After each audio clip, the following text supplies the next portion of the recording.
मोहनथाल को बनाने के लिए सबसे पहले हम एक प्रोसेस करेंगे जिसे हम कहते हैं द्राबो देना गुजराती में। उसके लिए हम लेंगे 2 कप बेसन।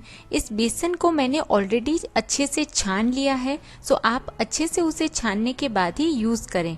अब बेसन को एक प्लेट में लेने के बाद मैं इस तरीके से उसके सेंटर में एक होल करूँगी और उसमें अब हम डालेंगे दूध और घी।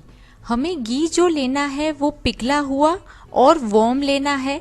मैंने 1 टेबलस्पून घी लिया हुआ है और 1 टेबलस्पून मैं दूध ले रही हूँ जो है रूम टेम्परेचर पर। ग्रेनी टेक्सचर लाने के लिए द्राबो का प्रोसेस बहुत ज़्यादा ज़रूरी है और उसके साथ ही ये भी ज़रूरी है कि आप दूध जो ले वो बहुत ज़्यादा ठंडा ना हो और बहुत ज़्यादा गर्म ना हो, और घी जो है वो वार्म हो यानी कि गुनगुना हो। सो ये एक बहुत ज़्यादा इम्पॉर्टेंट टिप है मोहनथाल का ग्रेनी टेक्सचर लाने के लिए कि दूध जो है वो रूम टेम्परेचर पर होना चाहिए और घी जो है वो गुनगुना यानी कि वार्म होना चाहिए। इससे आपका परफेक्ट दानेदार मोहनथाल बनकर तैयार हो जाएगा। अब पहले इन सभी चीज़ों को आप चम्मच की मदद से मिलाएं, क्योंकि घी जो है वो थोड़ा सा गुनगुना है तो मिक्सचर थोड़ा सा गर्म हो सकता है।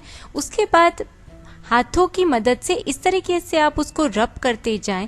आपको इसे तब तक मिक्स करना है तब तक ये जो टेक्सचर है, ये मिक्सचर है, उसका टेक्सचर जो है वो एकदम दानेदार और ब्रेड क्रम्स की तरह ना लगे और सभी चीज़ें अच्छे से मिक्स हो जानी चाहिए। तो मैं आपको नज़दीक से इसका टेक्सचर दिखाती हूँ। देखिए इस तरीके का उसका टेक्सचर आ जाना चाहिए। सो इसे परफेक्ट द्राबो बोलते हैं। और ये हो जाए उसके बाद आप सभी चीज़ों को इस तरीके से प्रेस कर दें और अच्छे से प्रेस करने के बाद आप उसको ढककर रख लेना है आधे घंटे के लिए। आधे घंटे के बाद ये जो लंप बना हुआ है उसको आप हाथों की मदद से या चम्मच की मदद से तोड़ ले और इसे छलनी में से एक बार हम छान लेंगे। छानने के पीछे रीज़न ये है कि हमें एकदम इवन टेक्सचर मिलेगा और जो ये इस तरीके से बड़े पीसेस हैं वो भी छलनी में से एक बार आप उसे पास कर देंगे तो इवन हो जाएंगे। सो इवन दानेदार टेक्सचर का मोहनथाल बनकर रेडी हो जाएगा। सो इस तरीके से आप उंगलियों की मदद से उसके जो लम्प्स है वो तोड़ दें और उसे अच्छे से छान लें। आप मीडियम होल वाली छलनी ले लें, बहुत ज़्यादा बारीक होल वाली छलनी लेने की ज़रूरत नहीं है। और इस तरीके से आप उसके लम्प्स को जो है वो ब्रेक करते जाएं और सिफ्ट करते जाएं। अगर आपको लग रहा है कि ये लम्प्स जो है वो बहुत ज़्यादा फर्म है, आप नहीं तोड़ पा रहे हैं, तो आप उसे एक बार मिक्सी में भी चला सकते हैं और उसके बाद उसको छान सकते हैं। इस समय मैं हाथों की मदद से ही उसे छान रही हूँ और आप देख सकते हैं कि मेरी जो छलनी है वो मीडियम होल वाली है। बहुत ज़्यादा बड़े होल वाली छलनी लेंगे तो लम्प्स जो है वो बहुत ज़्यादा बड़े बड़े पास होंगे और बहुत ज़्यादा बारीक लेंगे तो आपको बहुत ज़्यादा दिक्कत आएगी। सो अब आप देख सकते हैं कि ये हमारा जो मिक्सचर है वो बनकर रेडी हो गया है। उसके बाद हम एक पैन में लेंगे 3/4 कप में से 1 टेबलस्पून कम घी। मीडियम फ्लेम पर हमें उसे गर्म करना है। 1 टेबलस्पून हमने द्राबो देने के लिए यूज़ किया था। सो टोटल इस रेसिपी में हमने 3/4 कप घी का इस्तेमाल किया हुआ है। घी जैसे ही गर्म हो जाए थोड़ा सा, उसके बाद आप उसमें हमारा जो ये बेसन का दानेदार मिक्सचर है वो डालें। सबसे इम्पॉर्टेंट टिप ये है कि घी जो है वो बहुत ज़्यादा गर्म नहीं होना चाहिए जब आप बेसन का मिक्सचर डालें। घी जो है वो जस्ट वार्म होना चाहिए, वरना मोहनथाल में एक टिपिकल स्मेल आ जाएगी। अब इस मिक्सचर को हमें धीरे धीरे चलाते रहना है लो फ्लेम पर, तब तक जब तक ये ब्राउन कलर का ना हो जाए और इसमें से बहुत अच्छी खुशबू ना आने लगे।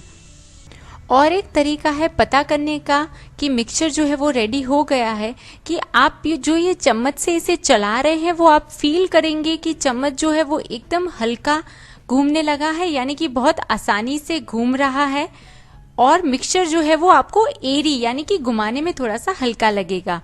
और एक टिप ये है कि आपको इस समय इसे कंटिन्यूसली चलाते रहना है तब तक जब तक इसका ब्राउन कलर ना आ जाए, क्योंकि बहुत ज़्यादा ज़रूरी है कि ये जो बेसन का मिक्सचर है वो इवनली कुक हो, हर तरफ से इवनली कुक हो। अगर आपने थोड़ा सा भी इसको चलाने के लिए स्टॉप किया, बीच में आप रुके, तो हो सकता है कि नीचे से ये थोड़ा सा जल जाए। सो अगर मिक्सचर थोड़ा सा नीचे से चिपकेगा और जल जाएगा सो आपको लगेगा कि इसका ब्राउन कलर आ गया है, लेकिन ये जो बेसन का मिक्सचर होगा वो कच्चा होगा। सो बहुत ज़्यादा ज़रूरी है कि जो ब्राउन कलर हम ला रहे हैं इस मोहनथाल में वो धीरे धीरे स्लो फ्लेम पर कुक होने के बाद ही आए, ना कि जलने की वजह से आए। सो आप देख सकते हैं कि मैंने कम एडिटिंग किया है, बहुत ज़्यादा फास्ट फॉरवर्ड मोड में मैं आपको दिखा रही हूँ, लेकिन आप इसका कलर ग्रेजुअली चेंज होता हुआ देख रहे हैं। सो अच्छे से मैं इसे लो फ्लेम पर चलाती जा रही हूँ। आपको करीबन 10 से 12 मिनट लगेंगे उसको इस तरीके से कुक करने में। और इस मोहनथाल की रेसिपी में हमने मावा का इस्तेमाल नहीं किया है। सो इस रेसिपी में मैं मिल्क पाउडर का यूज़ करने वाली हूँ, इसमें मैंने मावा का इस्तेमाल नहीं किया है। सो ये बहुत आसानी से बन जाता है। सो अब ये हमारा जो मिक्सचर है वो बनकर रेडी है। मैं इसको आपको दानेदार टेक्सचर दिखा देती हूँ और साथ ही में मैं आपको इसका कलर दिखा देती हूँ।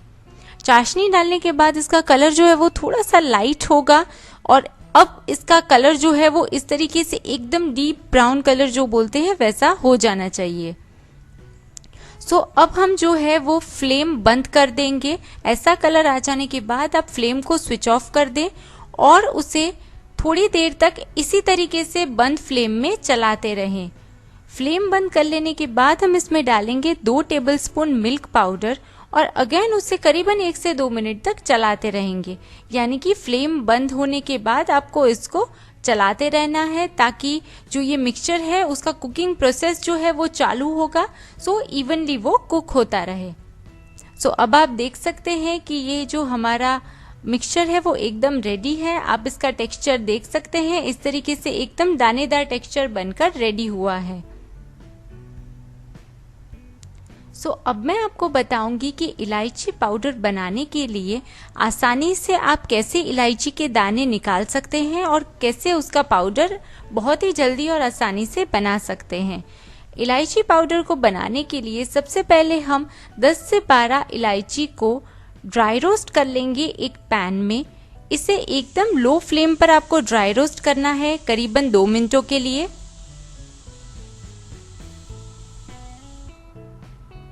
सो इस तरीके से आपको चलाते रहना है और उसे ड्राई रोस्ट करते रहना है लो फ्लेम पर। और उसके बाद आप उसको फ्लेम से हटा लें और एक प्लेट में ले लें और एकदम ठंडा कर लें।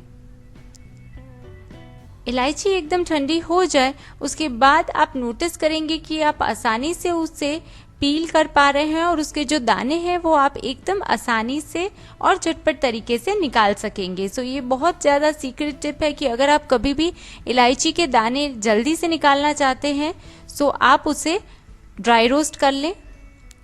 सो ये देखिए अब ये रेडी हो गया है और उसको मैं क्रश करके उसका पाउडर बना लूँगी।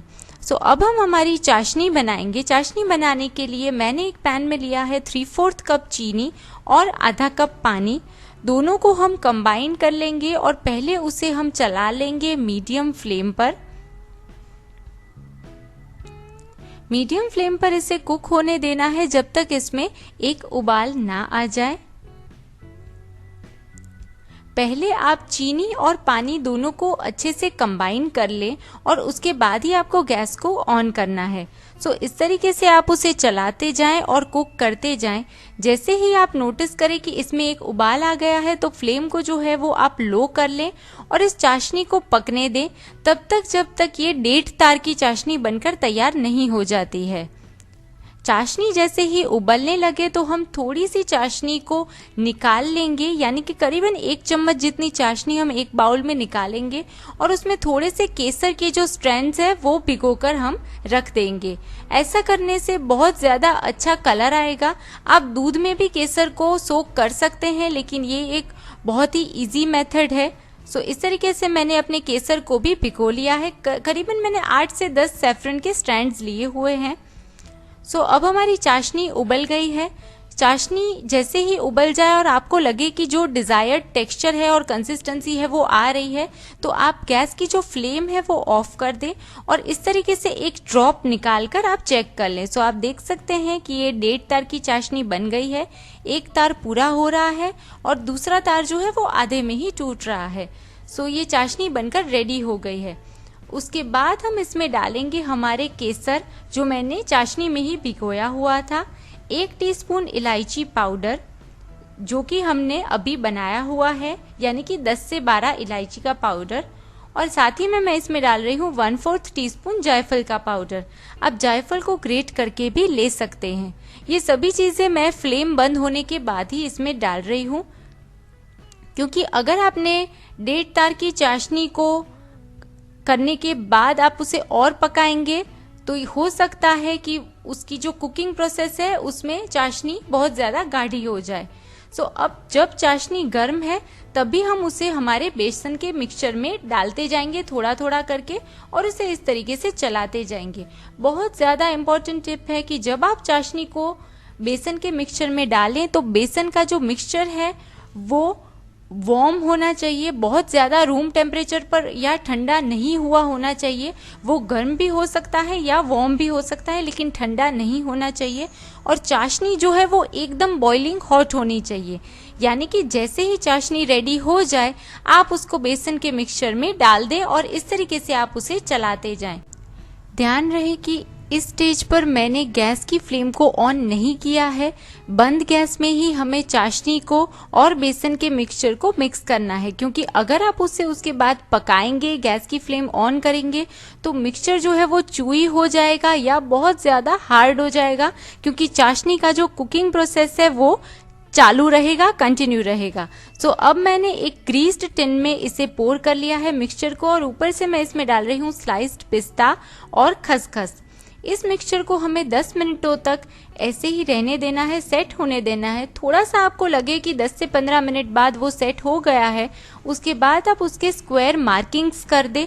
आपको 10 मिनट के बाद सारे के सारे पीसेस नहीं निकालने हैं, सिर्फ उसमें स्क्वायर मार्किंग्स करने हैं और उसके बाद उसको कम्प्लीटली सेट होने दें। उसके बाद ही आप इस तरीके से उसके पीसेस को निकालें। मार्किंग्स करने से हमारे जो पीसेस है उसको डिमोल्ड करने में बाद में आसानी होती है। सो आप देख सकते हैं कि हमारा दानेदार मोहन थाल मावा के बगैर एकदम परफेक्ट बना है। सो आप भी इसे ज़रूर इस दिवाली पर अपने घर बनाइए।